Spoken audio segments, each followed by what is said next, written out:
9h30 sur Europe 1, le journal des médias avec Guillaume Janton. Bonjour. Bonjour, à la une ce matin, Nagui commente la rentrée compliquée des après-midi de France 2, une nouvelle émission pour Enora Malagré sur C8 et le prix des spots de pub sur TMC à 19h s'envole suite au succès de Quotidien.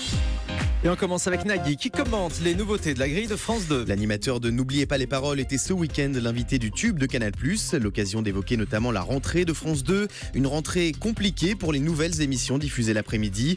Mais selon Nagui, la chaîne doit laisser du temps à Mille et une vies, Visite privée, Amanda et Actuality. C'est une horlogerie fine, la télévision. Et encore plus ce moment clé de l'Access, d'autant que beaucoup de chaînes, pratiquement toutes, ont modifié aussi leur programme, leur calage horaire. C'est très courageux de la part de la chaîne de changer, de mettre de nouvelles têtes. J'ai vu ces programmes, je ne vais pas me cacher derrière le petit doigt, je trouve qu'il y a un travail incroyable. Ces nouveaux visages ont une vraie qualité d'animatrice ou de journaliste. Moi, je suis plutôt, d'abord, à la base, de nature optimiste et reconnaissant à cette maison qu'est France 2 d'avoir ce comportement-là.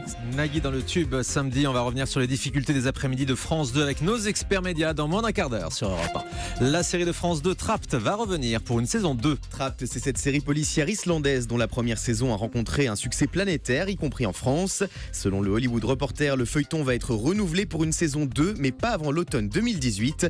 L'année dernière, les épisodes de Trapped avaient rassemblé 3,8 millions de téléspectateurs en moyenne sur France 2.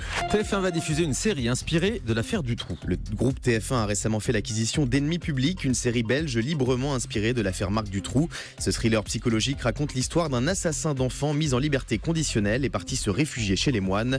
Aucune date de diffusion n'a été communiquée pour l'instant. Une nouvelle émission pour Enora Malagré sur C8. La chroniqueuse haute en couleur de Touche pas à mon poste présentera prochainement le Van, une émission diffusée dès mi-octobre la nuit sur C8. Selon le magazine Elle, il s'agira d'une virée noctambule durant laquelle Enora fera monter dans son estafette des artistes, des créateurs et des performeurs.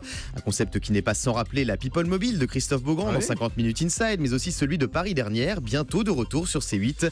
Enora Malagré avait été pressentie pour animer l'émission, mais c'est finalement Daphné Burki qui écumera les nuits parisiennes, caméra au point. Et on en reparlera demain avec le patron de D8 qui sera notre invité dans cette émission. Canal+ pourrait diffuser prochainement des talent shows musicaux. Olivier Nuss, le président du directoire d'Universal Music France, accorde ce matin une interview au Figaro. Il révèle réfléchir avec les équipes de Canal+ à de nouveaux concepts de talent show dans la lignée de The Voice, dont Universal est partenaire. Zemmour et Nolo feront leur rentrée le mois prochain sur Paris Première. L'ancien duo de polémistes dont n'est pas couché rempile pour une 6e saison de leur émission politique. Année présidentielle oblige, l'émission sera rallongée avec de nouveaux rendez-vous, dont le journal de campagne, une incursion dans les coulisses de l'élection.